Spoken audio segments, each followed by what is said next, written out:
ये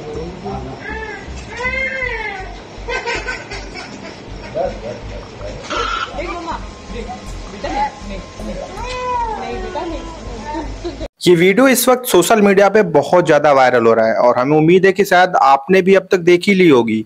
और इस वीडियो में ये चीज दिखाई जा रही है कि एक किडनैपर जो कि एक आपराधिक कृत कर चुका है, मतलब वो एक अपराधी है, लेकिन फिर भी इस वीडियो से ऐसा मैसेज जा रहा है कि ये किडनैपर नहीं, ये अच्छा वाला किडनैपर है। मतलब इसने बच्चे को कोई हानि नहीं पहुंचाई, बच्चे के साथ इतना वक्त बिताया कि बच्चा इसका आदी हो गया। मतलब बच्चे को एक मोह आ चुका है किडनैपर के साथ। हर कोई जानने की कोशिश कर रहा है कि आखिर इस किडनैपर ने ऐसा किया क्या जिससे ये बच्चा इसका फैन हो गया।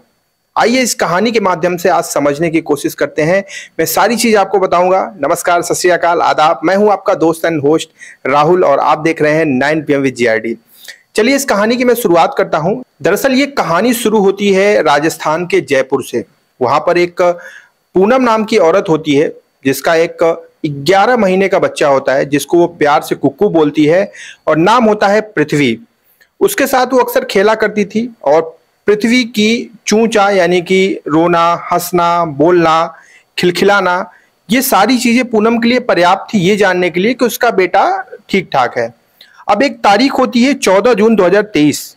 उस दिन वो अपना रोजमर्रा का काम कर रही होती है पूनम और बच्चे को दूसरे रूम में वो खेलने के लिए छोड़ देती है। उसी वक्त घर में 4 लोग प्रवेश करते हैं और ये चारों कोई और नहीं, किडनैपर होते हैं। और ये जाते हैं, बच्चे का मुंह दबाते हैं ताकि वो चिल्लाए ना, आवाज ना करे, और मुंह दबाकर वहां से लेकर फरार हो जाते हैं। लगभग 5-10 मिनट जब बीत जाते हैं और पूनम को उसके बेटे कुक्कू की कोई आवाज नहीं आती तो पूनम घबराने लगती है। वो उठ के चारों तरफ खोजती है तो उसका जो बेटा पृथ्वी होता है, कुक्कू, वो कहीं नहीं दिखाई देता।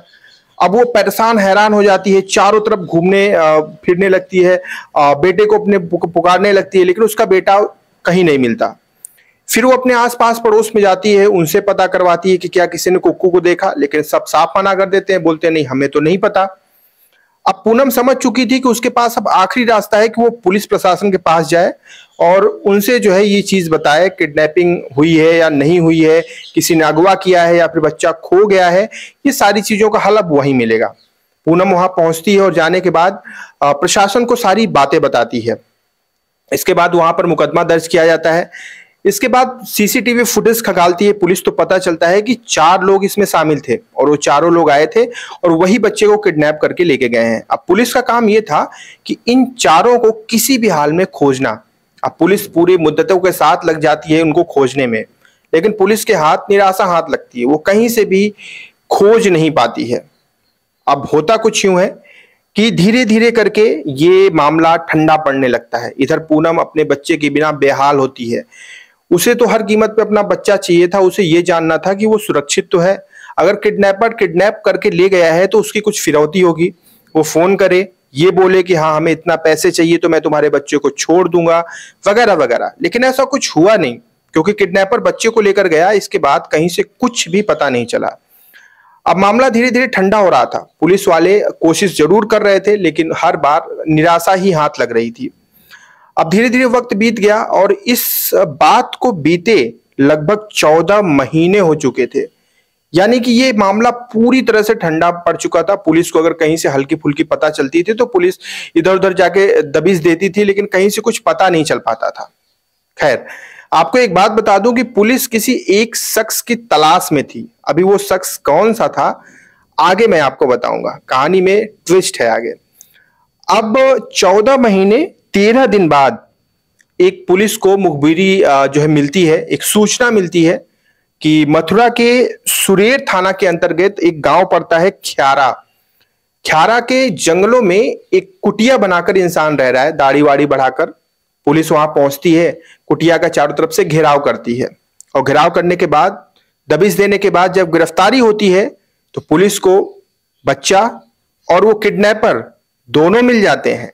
जो किडनैपर होता है वो बड़ी बड़ी दाढ़ी बढ़ाया होता है और बच्चा लगभग 14 महीने बाद मिलता है। तो यानी कि उम्र आप लिहाज से जोड़ ही सकते हैं कि 14 महीने पहले और 11 महीने पहले का था, यानी कि बच्चा भी काफी बड़ा हो चुका था।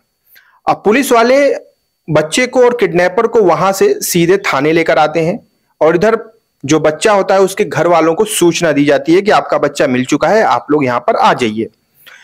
अब इसके बाद बच्चे को जब किडनैपर की गोद से पुलिस अपने पास लेने की कोशिश करती है तो बच्चा नहीं आता, रोने लगता है। मतलब वो किडनैपर को छोड़ना नहीं चाहता था। और यही वीडियो सोशल मीडिया पे इस समय सबसे ज्यादा चल रही है, जिसमें लोग किडनैपर को अच्छा वाला किडनैपर बोल रहे हैं और बोल रहे हैं कि अरे रहने दो यार, बच्चा उसके पास रहने दो। अब आगे की कहानी सुनिए, आपको समझ में आएगा कि आखिर बच्चा उसके साथ इतना अटैच फील क्यों कर रहा था। बच्चे की मां को बच्चे को ले जाकर दे दिया जाता है, लेकिन इसके बावजूद भी बच्चा पापा पापा बोलकर रोने लगता है। यानी कि कहीं ना कहीं उस इंसान को वो अपना पापा बोलने के लिए तैयार हो चुका था बच्चा, और पापा अब बोलने वाला ही था। अब वो बोल भी रहा था। खैर, माँ तो अपने बच्चे को ले लेती है और लेने के बाद सारा जो है कागज पत्तर वगैरह जो भी होता है, औपचारिकताएं, वो सारी संपूर्ण करने के बाद बच्चे को उसकी माँ को दे दिया जाता है। माँ अपने बच्चे को लेकर चली जाती है, लेकिन इसके बावजूद भी बच्चा उस किडनैपर के लिए सिसकारियां मारता है। अब लोगों के मन में बहुत सारी चीजें चलने लगती हैं। अब हर किसी को यह जानना था कि आखिर वो किडनैपर है कौन। 4 लोग आए थे तो वो सिर्फ अकेले क्यों बचा है, और अकेले था तो उसके साथ बच्चे का इतना जबरदस्त अटैचमेंट कैसे हो गया। दरअसल ये कहानी अब शुरू होती है असली वाली। मैं इसमें नाम और जगह ये सारी चीजें परिवर्तित कर रहा हूं, क्योंकि ये आदेश मिला है कि अभी इसकी थोड़ी सी और गहन तरीके से जांच हो रही है, और जब तक सारी चीजें पता नहीं चल जाती, इसलिए नाम लेना थोड़ा उचित नहीं होगा। शायद हो सकता है बाद में चीजें और स्पष्ट होकर निकल कर आए, तो जिस इंसान का हम आज नाम लें, कल को वो इंसान जो है वीडियो के माध्यम से उसके ऊपर बहुत सारे लांछन लग जाएं। तो ये हम नहीं चाहते, क्योंकि हमारा उद्देश्य ये है कि हम आपको कहानी के माध्यम से ऐसा समझाने की कोशिश करें, बताएं कि आप भी जागरूक बने और इस कलयुगी समय में अपने आप को सचेत रखें आप। अब देखिए, एक हेड कांस्टेबल होता है, उसका तैनाती पुलिस में रहती है। हेड कांस्टेबल डेली ड्यूटी आता जाता, सब कुछ सही रहता है। थोड़े वक्त बाद उसकी शादी हो जाती है। शादी जब होती है तो अब तक चीजें बहुत सही चल रही थी, और शादी के बाद उसे एक बेटा भी होता है। यानी कि परिवार में सब कुछ सही चल रहा था, लेकिन थोड़े वक्त के बाद परिस्थिति बदलने लगती है। वो जो कांस्टेबल होता है, उसका और उसकी पत्नी के बीच में मनमुटाव शुरू हो जाता है। खटास पैदा हो जाती है, और खटास इस कदर पैदा होती है कि फिर वो कांस्टेबल अपनी पत्नी को छोड़ देता है, बोलता है कि मैं अब इसके साथ नहीं रहूंगा। अब वो जो बच्चा होता है वो भी अपनी माँ के साथ चला जाता है। अब कांस्टेबल अकेला हो जाता है, लेकिन उसी दौरान उसको अपनी बुआ की लड़की से प्रेम हो जाता है। बुआ की लड़की यानी कि देखा जाए तो रिश्ते में बहन लगेगी। उससे उस कांस्टेबल को प्यार हो जाता है। अच्छा ठीक है, प्यार होने के बाद ये दोनों शादी के लिए आपस में प्लानिंग करते हैं, लेकिन उन्हें ये भी पता था कि परिवार का कोई इंसान राजी नहीं होगा, क्योंकि ये लोग रिश्ते में, खास रिश्ते में आ रहे हैं। इसके बावजूद भी ये दोनों मानते नहीं हैं और अपने मन की करते हैं और आपस में शादी कर लेते हैं। लेकिन परिवार का कोई भी सदस्य इनकी शादी को लेके राजी नहीं हुआ, मतलब इनको स्वीकार नहीं किया गया। खैर, इससे इनको कोई फर्क नहीं पड़ा, ये अपनी रोजमर्रा का जीवन जी रहे थे। लेकिन थोड़े वक्त बाद फिर इनको एक संतान होती है। अब मैं आपको बता दूं कि ये जो बुआ की लड़की जिससे कांस्टेबल की शादी हुई है, ये कोई और नहीं, ये पूनम है, और वही पूनम जो उस बच्चे की माँ है। अब हुआ कुछ यूं कि उनको एक बच्चा होता है, यानी कि लड़का होता है, जिसका नाम ये लोग प्यार से कुकू रखते हैं, और इसका नाम, ओरिजिनल नाम पृथ्वी होता है। इसके बाद इन तीनों का सारा चीज सही चल रहा होता है, लेकिन कहते हैं कि विधान में पता नहीं क्या चीजें लिखी थी। इसके बाद उस कांस्टेबल का और उसकी पत्नी पूनम का आपसी विवाद इनका भी बढ़ जाता है, और विवाद इस कदर बढ़ता है कि पूनम अपने बच्चे को लेकर मायके चली जाती है और कहती है कि मैं तुम्हारे साथ नहीं रहूंगी, मैं अपने मायके में ही रहूंगी। अब इधर जो कांस्टेबल होता है वो अपने बच्चे के लिए परेशान हो जाता है, बहुत ज्यादा परेशान हो जाता है। उसे लगता है कि ठीक है, पूनम चली गई कोई बात नहीं, लेकिन मुझे मेरा कुक्कू चाहिए। अब वो हताश परेशान होकर अपनी तड़पड़ाहट को देखकर ये योजना बनाता है कि मैं अपने ही बेटे को किडनैप करूंगा। यानी कि ये इंसान चोरी से 3 लोगों को साथ में लेकर जाता है, और पूनम के बच्चे को, यानी कि अपने ही बच्चे को वहां से गिरफ्तार, जो मतलब किडनैप करके लेकर चला आता है। और लाने के बाद फिर वो सब अलग थलग हो जाते हैं, और ये अपने बच्चे को लेकर प्रदेश के अलग अलग जगहों में घूमता है, फरारी काटता है ताकि पुलिस जो है इसे कहीं से पकड़ ना पाए।